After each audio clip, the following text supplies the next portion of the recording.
warahmatullahi wabarakatuh. Perkenalkan, nama saya Adinda Minita Amri, NIM 4522078. Pada hari ini saya akan membahas mengenai Corporate Social Responsibility atau biasa disebut GCR. Baiklah, pembahasan yang pertama yaitu pengertian GCR. GCR adalah komitmen dunia usaha untuk memberikan kontribusi bagi pembangunan ekonomi yang berkelanjutan, bekerja sama dengan tenaga kerja dan organisasi dalam masyarakat lokal dan masyarakat luas lingkup.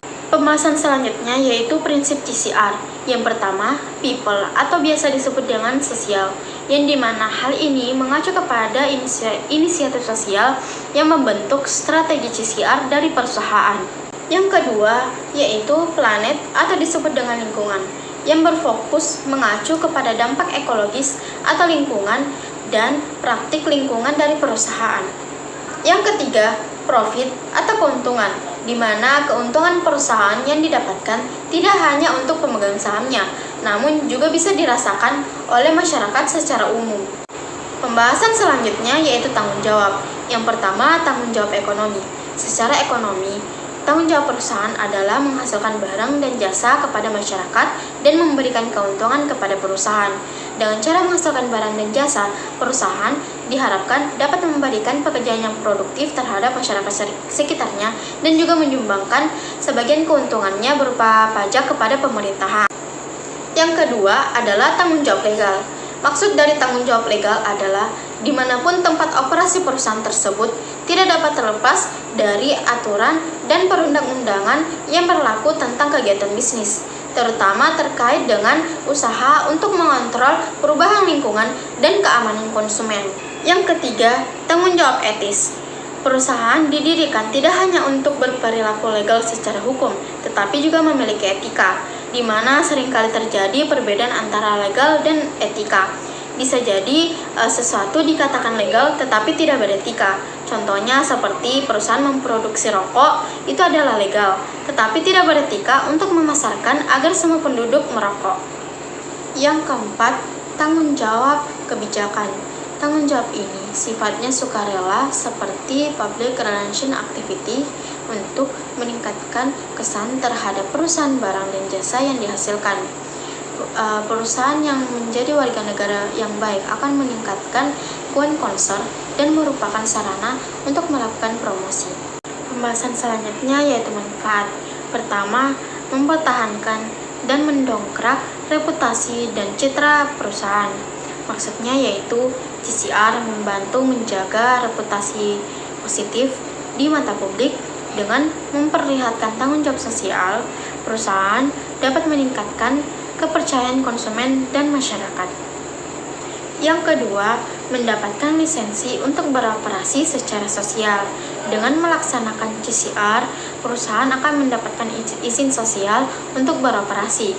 Ini berarti masyarakat akan lebih mendukung aktivitas perusahaan karena merasa perusahaan berkontribusi atas kesejahteraan mereka.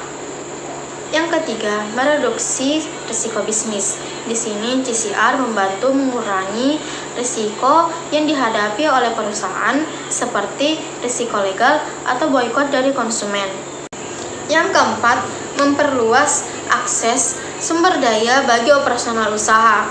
GCR meluaskan akses sumber daya baik itu tenaga kerja, material, dan infrastruktur karena GCR memiliki hubungan yang baik dengan masyarakat dan para pemangku kepentingan. Yang kelima, membuka peluang pasar yang lebih luas. Dengan memperhatikan tanggung jawab sosial, perusahaan dapat meningkatkan konsumen, terutama mereka yang peduli terhadap keberlanjutan dan etika bisnis. Yang keenam, mereduksi biaya misal terkait dari dampak lingkungan. Dengan mengurangi dampak negatif terhadap lingkungan, perusahaan dapat mengurangi biaya seperti biaya memperbaiki lingkungan atau denda terhadap akibat kerusakan lingkungan. Yang ketujuh, memperbaiki hubungan dengan stakeholder. GCR membantu mempererat hubungan dengan stakeholder atau pemangku kepentingan seperti karyawan, pelanggan, pemasok, dan masyarakat luas. Hubungan yang baik dengan stakeholder penting bagi kelangsungan bisnis. Pembahasan selanjutnya yaitu motif. Yang pertama, corporate charity. Ini adalah motif di mana perusahaan memberikan sumbangan atau bantuan terhadap masyarakat dalam bentuk amal. Yang kedua, corporate philanthropy. Filantropi berfokus untuk memberikan dampak yang lebih luas dan berkelanjutan terhadap masyarakat. Yang ketiga, lingkungan. Hal ini sering dilakukan untuk mendukung keberlanjutan dan menjaga sumber daya alam agar tetap tersedia untuk generasi yang akan datang. Pembahasan selanjutnya yaitu model. Yang pertama, keterlibatan langsung. Ini adalah sebuah metode yang dilakukan perusahaan dengan melakukan CSR secara langsung kepada masyarakat umum. Yang kedua, melalui yayasan atau organisasi sosial. Metode ini hampir sama dengan yang dilakukan perusahaan di negara maju. Yang ketiga, menjalin kemitraan. Metode ini dilakukan dengan menjalin kemitraan dengan pihak luar atau pihak lain. Pembahasan selanjutnya yaitu argumen yang mendukung CSR. Yang pertama, kebutuhan dan harapan masyarakat yang berubah.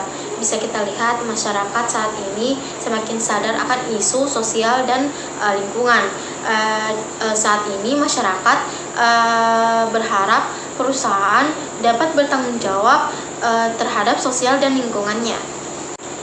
Yang kedua, terbatasnya sumber daya. Sumber daya alam semakin terbatas. Oleh karena itu, perusahaan perlu melakukan CSR untuk menjaga kelestarian sumber daya yang dibutuhkan. Yang ketiga, lingkungan sosial yang baik. CSR membantu menciptakan lingkungan sosial yang baik dengan mengatasi masalah sosial seperti kemiskinan dan ketidaksetaraan. Yang keempat, perimbangan tanggung jawab dan kekuasaan. Perusahaan memiliki tanggung jawab yang signifikan dalam ekonomi dan masyarakat. Yang kelima, bisnis mempunyai sumber-sumber daya yang berguna. Perusahaan mempunyai sumber daya baik finansial maupun non-finansial yang bisa digunakan untuk berkontribusi terhadap masyarakat dan lingkungan. Yang keenam, keuntungan jangka panjang. CSR bukan hanya menguntungkan bagi masyarakat, tetapi juga perusahaan. Kegiatan CSR dapat meningkatkan reputasi masyarakat. Pembahasan selanjutnya yaitu argumen yang tidak mendukung CSR. Yang pertama, tujuan bisnis adalah mengejar keuntungan yang sebesar-besarnya.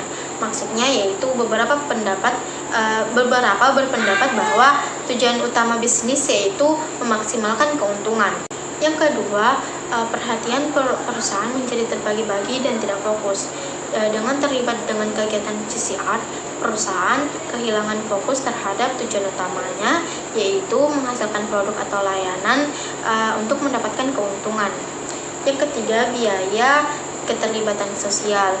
Pelaksanaan CSR seringkali memerlukan biaya yang signifikan. Yang keempat, kurangnya tenaga terampil dalam bidang kegiatan sosial. Banyak perusahaan tidak memiliki staf yang memiliki keterampilan khusus dalam merencanakan dan melaksanakan inisiatif CSR secara efektif. Pembahasan selanjutnya yaitu faktor. Yang pertama, arus globalisasi. Globalisasi telah menghilangkan batas-batas antar wilayah dan menciptakan universalitas. Yang kedua, konsumen dan investor membutuhkan tanggung jawab organisasi. Konsumen dan investor semakin memperhatikan isu-isu sosial dan lingkungan yang dihadapi oleh perusahaan. Yang ketiga, etika berorganisasi dan good corporate governance. CSR merupakan bagian dari etika berorganisasi yang baik. Perusahaan yang menerapkan prinsip-prinsip CSR dinilai dapat mengelola perusahaannya dengan baik.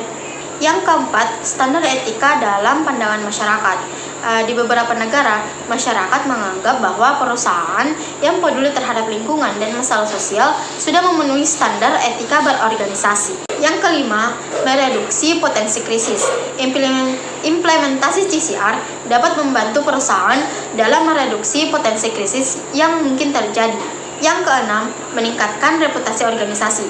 Tanggung jawab sosial dianggap sebagai faktor yang dapat meningkatkan reputasi organisasi. Pembahasan selanjutnya yaitu tingkatan. Yang pertama, basic responsibility atau BR. Pada level pertama, menghubungkan tanggung jawab yang pertama dari suatu perusahaan yang muncul karena keberadaan perusahaan tersebut, seperti perusahaan harus membayar pajak, memenuhi hukum, memenuhi standar pekerjaan, dan memuaskan pemegang saham. Bila tanggung jawab pada level ini tidak dipenuhi, akan menimbulkan dampak yang sangat serius bagi perusahaan. Yang kedua, organization responsibility.